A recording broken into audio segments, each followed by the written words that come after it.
Major funding for these programs has been provided by grants from Chase Commercial Term Lending and M&T Bank, Geneva Burns, Giantomasi and Webster, Capital One Bank, the Wickoff Group, New York Community Bank, Greenberg Traurig, Perfect Building Maintenance, Kilroy Architectural Windows, New York's Window Company. Additional funding is provided by grants from Aerial Property Advisors, AKA Hotels, Corman Communities, Bank of America, Merrill Lynch, Bank Leumi USA, Briarwood Organization, CBRE, Colliers International NYC, Cushman & Wakefield, Customers Bank, CUNY TV Foundation, DDG, Dime Savings Bank of Williamsburg, Douglaston Development, Levine Builders, First Nationwide Title Insurance Agency, Flushing Bank, Friedman, Gemini Real Estate Advisors, Herrick Feinstein, Hersha Hospitality Trust, Investors Bank, James D. Kuhn Real Estate Institute at Syracuse University, James Orphanides, Chairman, USRealty.com, John Katsimides, Red Apple Group, Margolin Weiner and Evans, Massey Knackle Realty Services, Meridian Capital Group, New Banks, Newmark Grubb Knight Frank, People's United Bank, RBS Citizens Bank, SJP Properties, Sterling and Sterling, Stonehenge Partners, TD Bank, Terra CRG, The Continuum Company, Urban American, and these friends.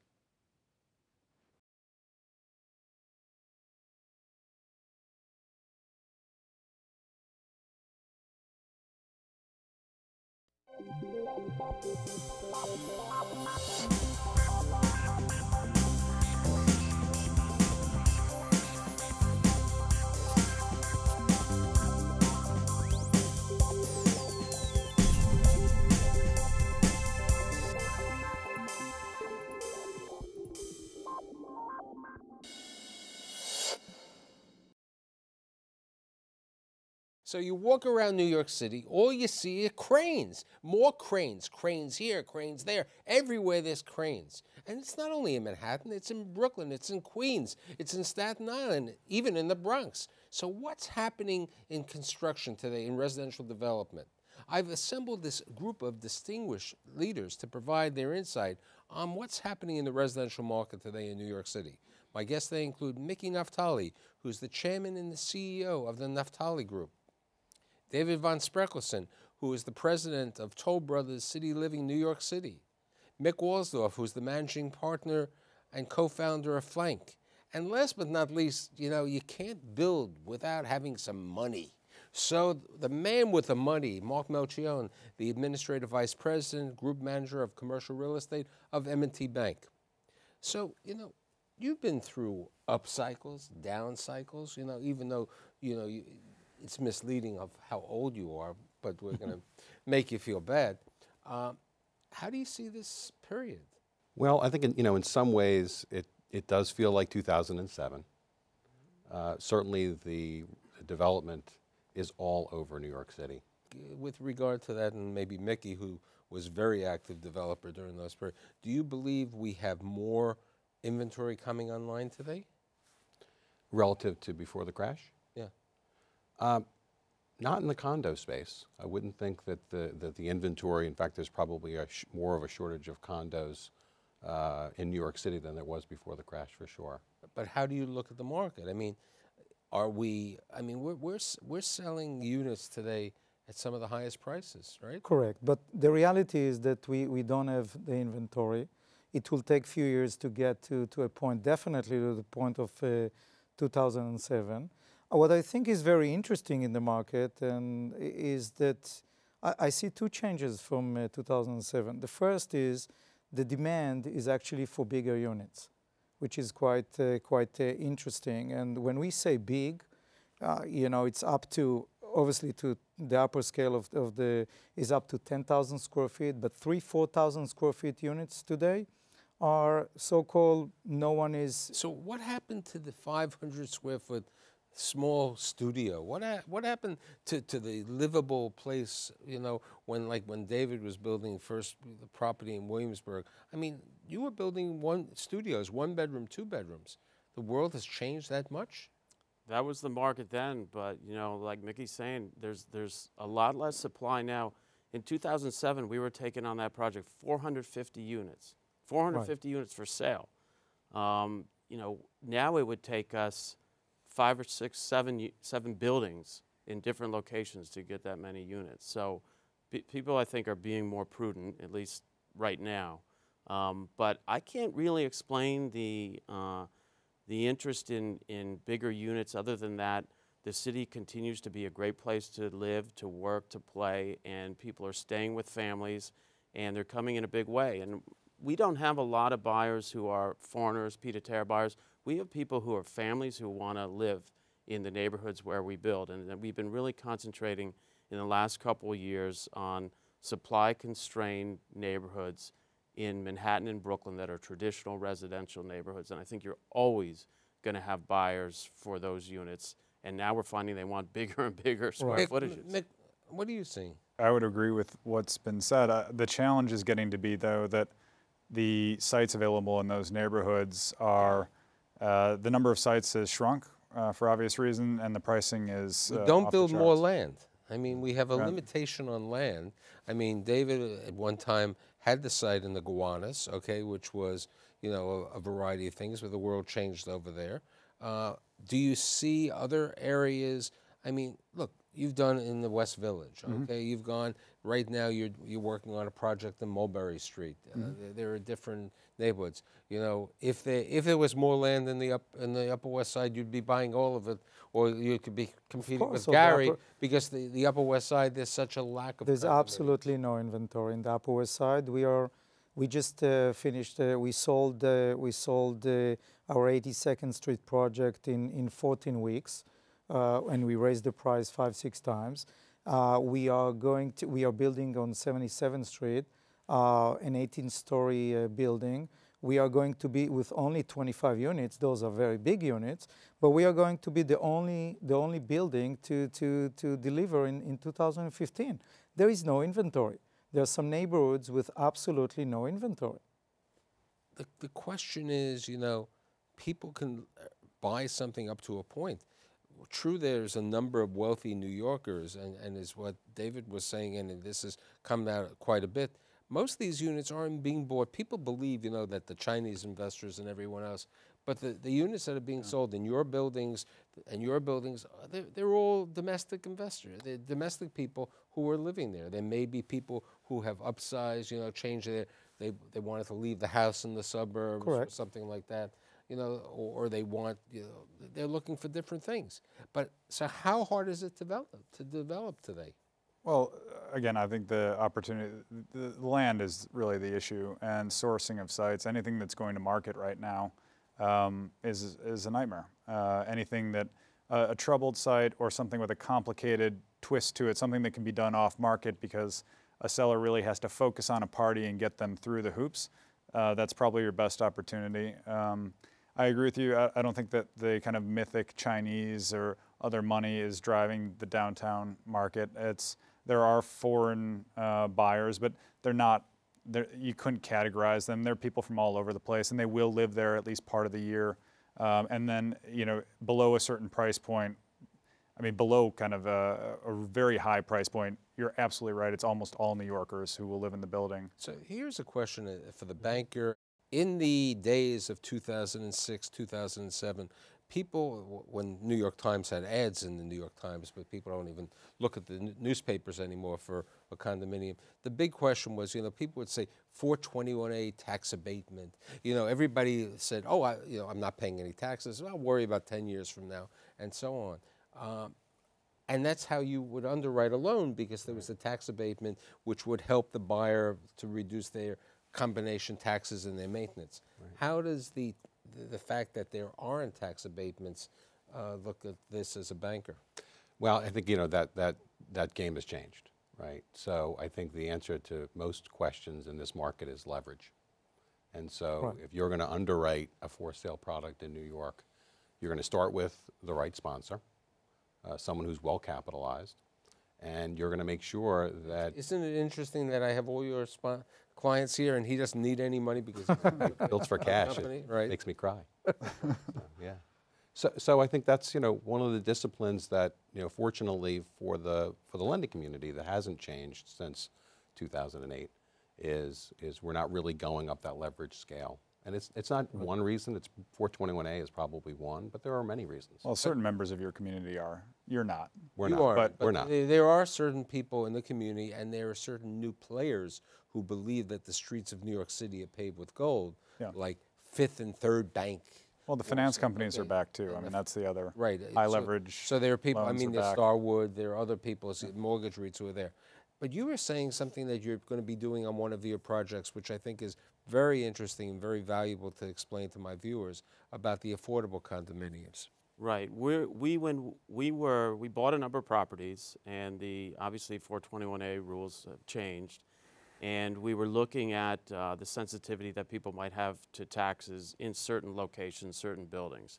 So we've done different things in different places, but we're trying our first one where we're doing on-site affordable housing for sale at 125% of AMI. Where all the residents can be, the affordable residents can be in the base of the building, and then the whole building benefits obviously from the tax break. And it's a very serious tax break when you do it on site. It's 20-year tax break. It's a 20-year tax abatement, full phase-in tax abatement over there. Right. But which is very important because how much are the taxes today for a new building? Because on a rental, that's what taxes are $24 a foot. Would you say, on the average? So you're talking about, so if somebody is able to not pay that $24 a foot on a 1,000 square foot unit, let's say hypothetically, that's $24,000 a year. That's $2,000 a month in their monthly. And people look at what my monthly payment is. Right. They can put it to the mortgage, and so that's our theory. But what we've seen though, since we opened for sale in Brooklyn Bridge Park, where we couldn't do an abatement because the pilot payment goes to the park. There are some buyers who are rather sensitive, and I think those are buyers who have historically lived in new construction where there's been an abatement, and they look at the difference, and it's it's almost 10 times. Your taxes are about 10 times what they are if it's not with the abatement, and they will say, no, I just can't even philosophically live somewhere where I have to pay those kind of taxes. But then you find people who have always been paying real estate taxes, Then it's and they don't even bat an eye. But the reality is that going back to 2005, 6, 7, most of the projects, most of my project, we had 421A certificates. The reality today is that most for sale product, Don't have it. Don't have it. So the the buyers at the end competition. of the day, exactly. Yeah. Now, interesting, even more than that, we were much more sensitive for what we call common charges back in 05, 06, 07. Now, some of the projects, I don't want to mention, but some of them are up to $3.50 a foot on common charges and real estate taxes. That's a lot. And still, they're selling very well. That's another thing. I mean, part of what we said about the change in the demand is not only for size, but I think you will agree with me, it's also definitely on the quality and the amenity package. The reality is that we all need to deliver a very, very good product today that costs more money to build. Here's a very interesting thing. I remember when I would do a show in 2006, 7, we could talk about the show that people would be buying from floor plans. Then in 2008, 2009, when the world changed, if you didn't have a model apartment where somebody could see it and they felt that you could finish the project, they were worried about it. In 2014, can you sell from floor plans, or do people want to see what's going on? Even in a downturn, we sold from floor plans, and I think part of it is being a big publicly traded company with a brand name and everything. People were confident that we would finish projects, but we have never not sold from floor plans, and we continue to do it today. And we're not going to deliver in Brooklyn Bridge Park for about at least a year and a half. So you don't have we're a model selling apartment. rapidly. There's no model. Oh, yeah. You have a sales office that has the Right, vignettes. the sales. Sure. Right, no model apartment. Yeah. The No goal model is to apartment. never have to get to the model apartment, because if you get that far, that Right. means you haven't sold out and your building's built. Right. But but that's the reality today. And you can sell from, but you do need to build a very nice sales office and showcase your product. Yeah, I mean, neighborhood is kind of key too. If there's limited supply in that neighborhood, people will absolutely buy off floor here's plan. the next question for all of you and the banker. The neighborhoods have changed. We've gone to areas that we didn't think for sale projects would be built in. Certain parts of Brooklyn, Fourth Avenue wasn't always, it was more of a rental market. The world has changed. Where do you see, because there are a number of sites available today in the Hudson Yards area, development sites, do you see possible major markets for the Hudson Yards, for Lower Manhattan today, for certain parts of Brooklyn and Queens? You know, would you ever, you know, Flushing? Have you ever gone to Flushing? You know what it is? Okay. Do you have a map? Okay.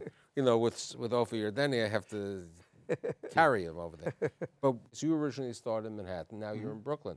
Do you see yourself going to, let's say, Greenpoint, to Bushwick, or other things? We would consider it. We've looked at some Greenpoint sites. We haven't really found a good match yet, but you know, the Gowanus is something we've looked very hard at, and Hudson Square in Manhattan. Hudson Square is different than Hudson Yards. Different than Hudson Yards. The reason that both of those are appealing to us is, unlike some other locations where you're pushing further and further out or always to the edge, those are two neighborhoods, both with rezoning attached to the interest in them, that are truly infill at the city scale. I mean, there's great neighborhoods all around them, and they just, for zoning and other reasons, have not yet developed. The Hudson Yards may be a couple of years from now in certain markets. I'm not sure, you know, even with the change of the Javits Center, even with Related's situation, because the Hudson Yards over there from Related and Brookfield are a specific neighborhood centric. It's a certain area.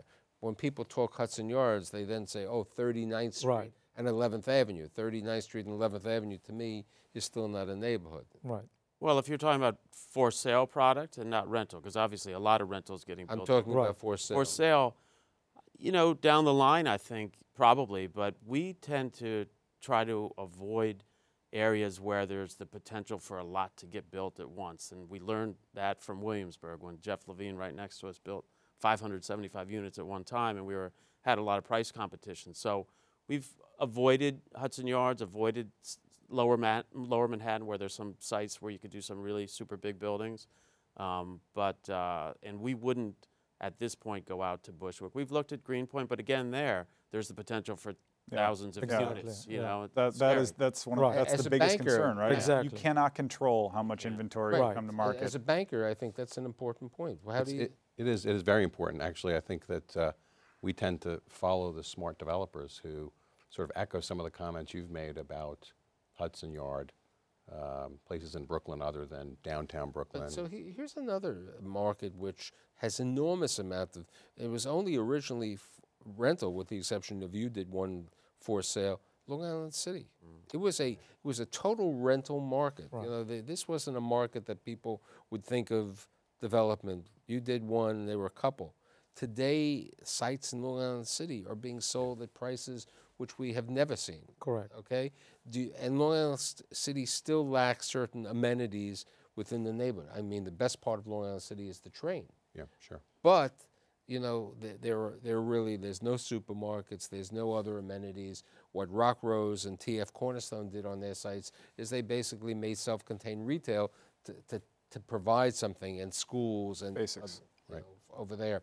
How do you look at Long Island City today? Because a lot of guys, and I know they've come to you, and the bank has looked at it in both positive and negative. How do you look at Long Island City? Right, Long Island City, I think, is, again, you know, if you're Rock Rose or TF Cornerstone, you know, they've been together and separate known to develop neighborhoods from scratch. I think there are a lot of other developers following suit. But now it's like everybody's saying, I want to be in Long Island City, and they don't realize it, especially since you worked in Long Island City. There's a difference in different neighborhoods. Yeah, so the Hunters Point sort of sub-district where we did Fifth Street Lofts years ago is great. It's next to Vernon Boulevard, which is the sort of the strip there with restaurants and bars and everything. You're close to the water and the waterfront parks, but you can get quite far, you know, within a short distance, quite far removed from that kind of feel, because you got the industrial properties. You've got Queensbridge Houses, which is the largest housing project in the country, I guess probably the world. So we would really be careful about where we would go, and we haven't found a site that we would be interested in Long Island City in a number of years. What about you, Mick? We haven't looked. I mean, I think, you know, the same supply fears for us. Right. And the We scale looked at project we're doing. different sites. We didn't find anything for sale. We looked at a few sites for rental. We like to build rental as well, but you know what? We didn't find the right site yet. The negative of Coney Island over the years was that it's, as one would say, it's an hour commute. It's not a convenient commute into the city. But Coney Island does have water. You know, it's similar to Rockaways. It has water too. And both of these neighborhoods have really not done well. Any thoughts about the Rockaways? And I know you need a map for the Rockaways. David? I think you're they have a a lot Brooklyn of boy. yeah. I think they have a lot of potential, but like you said, it's a real commute to Manhattan, and you have to be confident that you're going to be able to find enough people to buy in a location like that. And it has to be worth your going out there to build it, because I have a limited number of people, and if I'm sending people way out there, that's a whole afternoon or whatever to do stuff on site. So you need a big enough site so it's worth it, but not so big that you're afraid that you're not going to be able to sell everything you've got there. Yeah, it's very tough to be first. Yeah, that You know, too. we see most deals that happen in the marketplace, whether we do them or not. I don't have any view on Coney Island, and that should probably tell you all. Right. you need to know. But now let's go to the Garden State of New Jersey, where there are, as I was alluding at the beginning of this show about the number of cranes. If you go to Jersey City, there are probably 6,000 units on the different stages of construction.